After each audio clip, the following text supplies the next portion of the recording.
Oy! What's up guys? Nandiyan na naman pala kayo. Hanap na naman kayo ng hanap ng solusyon sa inyong baradong tenga. Tapos maghahanap kayo dito sa YouTube. Tapos ang hahanapin nyo yung paglalagay ng suka, ng agua oxinada, ng bawang. So, bali ngayon, nag-live na naman tayo dahil kaya tayo nag-live is masyado tayong busy for today at hindi tayo makakagawa ng proper YouTube content about sudden clogged ears. Okay? Pag sinabi natin sudden clogged ears, ito yung parang bigla na lang nabarado yung tenga nyo, tapos wala na kayo madinig o humina yung pandinig nyo. At kadalasan, medyo nagkakos siya ng panic dahil nga biglaang nag-change yung inyong pandinig. Pero paminsan-minsan may mga instances din na meron tayong hilom na na-experience, okay? So, wag na kayo mag-alala, nandito na kayo sa aking channel para tulungan ko kayo kung paano sosolvein ang inyong problema o yung tinatawag nating sudden clog sensation sa inyong ears, okay? So, usually, nangyayari sa inyong tenga pag nagkakaroon kayo ng ganitong experience na sudden eustachian tube, yun, sinabi ko na sudden clog ear sensation is yung tubo natin sa ating ilong, papunta sa ating tenga, ay nagdi-dysfunction, okay? Yung tubo na yon ay tinatawag nating eustachian tube, okay? Yung eustachian tube, ang purpose niya is siya yung bumubuka, sara, to regulate yung pressure sa loob ng katawan at sa labas ng katawan. Okay? So, yun yung main purpose niya. Ang isa niya pang function is siya yung nagme-maintain ng ventilation o ng hangin mula sa ating nasal cavity papunta sa ating eardrum. Okay? So, basically, para siyang drum talaga yung ating tenga na kung saan hollow yung likod ng ating eardrum. Okay? So, paano ba siya nakaklag? Or paano ba siya nagkakaroon ng problema sa eustachian tube? Sa ating mga dinami-daming mga experience, ang most common is 5 factor. Okay? First factor is pag madalas kayong may sipon. Okay? Madalas kayong may sipon, tapos hindi nyo sinisinga, tinatambay nyo lang sa ilong nyo, yun, malakas makaklag ng tenga yun. Dahil nga, pag barado yung tubo, yung isang side hindi nagagalaw dahil nga barado yung ating ilong. Okay? Pangalawa would be pag meron tayong tinatawag na allergies. Pag may allergies tayo, though wala tayong barado sa ating ilong, ang tendency is yung mga nasal o yung mga kanal natin sa ilong, sa ating tenga, medyo constricted siya kasi namamaga. Okay? So, yun yung another cause. Pangatlong common cause is ng sudden uh, clogged ear sensation is syempre yung tinatawag nating viral infection. Okay? Minsan kasi pag nabavirus tayo, is totally nawawala yung function ng ating uh, eustachian tube. Okay? Yung pang-apat at pang-5 is kadalasan is wala siyang something to do na-acquire tayong sakit or anything, but it's like sudden change ng altitude. Okay? O yung biglaang pagpalit ng pag-shift ng katawan sa taas or baba ng lupa, parang ganon. Sudden change of altitude. Na kung saan yung eustachian tube natin, hindi niya kayang mahabol o makompensate kagad yung mga sitwasyon. Okay? So, paano ba natin sosolve yung sudden clog sensation na yon? Okay? Bago natin banggitin yung ating mga strategy or technique, i-request ko lang sana guys na mag-subscribe kayo at i-share, i-like ang ating vlog for today. Okay?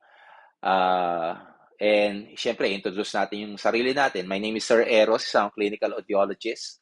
Huwag kayong mag-alala, hindi kayo mabubudol dito sa ating palabas for today dahil I'll assure you na mas mataas yung chance na masosolve natin yung issue ng tenga nyo kaysa maglagay kayo ng agua oxinada, ng mantika, ng suka ng bawang sa inyong tenga, dito sigurado matatanggal yung sudden block sensation sa inyong ears, okay? At marami rin kayong mapupulot na aral dito sa ating mga vlogs. So, going back to our problem, paano natin siya gagawin?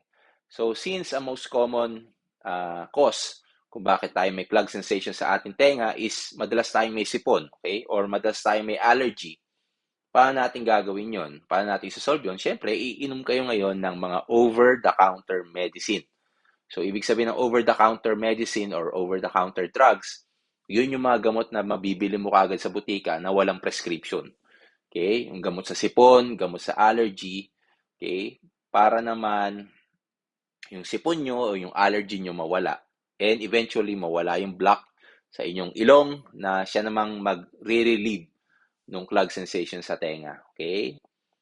Next would be is para mapalambot natin yung mga muscle natin, muscle tension o yung mga masisikip na mga tubo sa ating tenga, siyempre kailangan nating mag-take ng or maglagay ng warm compress sa ating likod ng tenga. Okay? Lalo na kung may pain, yan, makakatulong yan ng mainam. Okay? And then, after that, kung nagawa na natin yung pag-inom ng medication, paglagay ng warm compress sa likod ng tenga, ang gagawin na natin is yung mga mechanical maneuvers. Okay? Yung mga maneuvers na kayang-kaya yung gawin sa bahay. Okay? So, first na maneuver is yung tinatawag nating Valsalva maneuver. Okay? So, kung ang feeling nyo clog yung inyong tenga, yung Valsalva maneuver, tatry niyang ipop palabas yung inyong eardrum. Okay? Palabas. Okay? So, disclaimer, medyo mag-iingat kayo dito dahil kasi kung may tubig yung likod ng inyong tenga, kung gagawin yung pwersahan, baka ma-rupture nyo yung inyong eardrum at lumabas yung mga fluid prematurely. So, gagawin nyo is exhale muna kayo tulad nito. Exhale. Then, pag inhale, sasarado nyo yung ilong nyo at bibig, parang ganito. Yun. So, yung hangin sa inyong baga, pupunta ngayon sa inyong ilong. Dahil nga nakasarado yung ilong, pupunta ngayon siya sa eustachian tube at palabas sa inyong eardrum. Maririnig nyo yung tenga nyo na magpa-pop. Yung pag-pop na yun, ibig sabihin, nagawa nyo yung exercise na tama. Kumbaga, napabukan nyo yung inyong eardrum. Okay? Ngayon, kung na-experience nyo, tulad ng ating mga comment last time, na bakit po bumalik? Okay? Bakit po bumalik? Posible kasi nababalik siya. Ang ibig sabihin nun is, kaya clog pa rin siya, is either yung eustachian tube mo is totally hindi na siya bumubukas o wala na talaga siyang function. So, yun yung common cause nun. Okay? Now, kung ayaw nyo naman nung pa-exhale, natatakot kayo na pumutok yung inyong eardrum, gagawin nyo naman paloob. Yung tinatawag nating Toynbee maneuver. Toynbee is parang Valsalva. So, gagawin lang natin siya opposite. So, exhale muna kayo. Then, pag inhale, sasarado yung ilong. Then, i-inhale kayo ngayon. Para galito. Okay? Mararamdaman yung eardrum nyo papasok pa loob. Kung hirap naman kayo mag-inhale na nasarado yung ilong, lulunok na lang kayo po, pwede rin. Okay? Kasi magkakaroon siya ano ba yun? Langaw sa clinic, ano ba yan? Sorry guys live, hindi natin makakat. May biglang langaw sa clinic. Saan galing yun? Okay, so yun na nga. Uh, Valsalva maneuver, then Toynbee maneuver, and then that's basically it. Okay, so hopefully you learned something new today.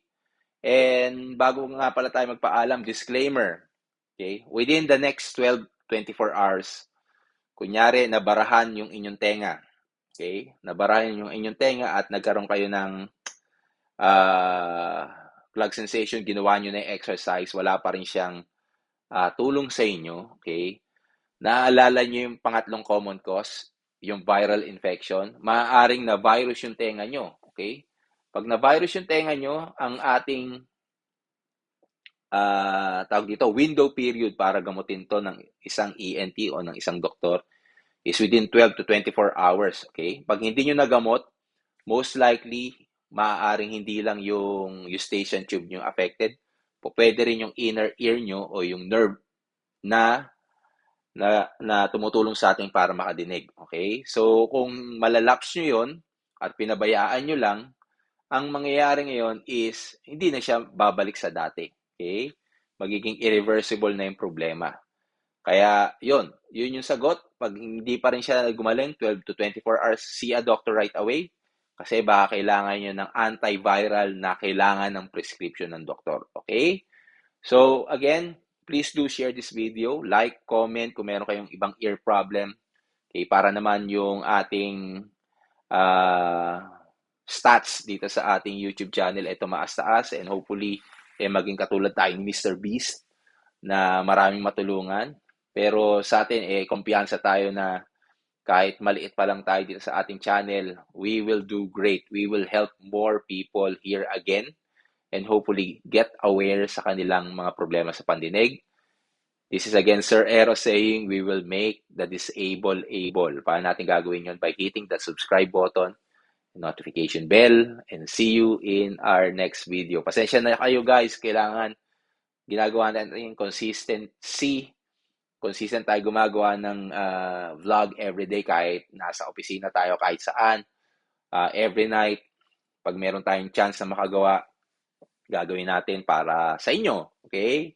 See you soon in our next episode tomorrow at this time around 6, 8 o'clock. Basta gagawa tayo at tutulungan natin kayong makadinig uli at maintindihan ang inyong tenga. Until then, see you soon. God bless. Bye.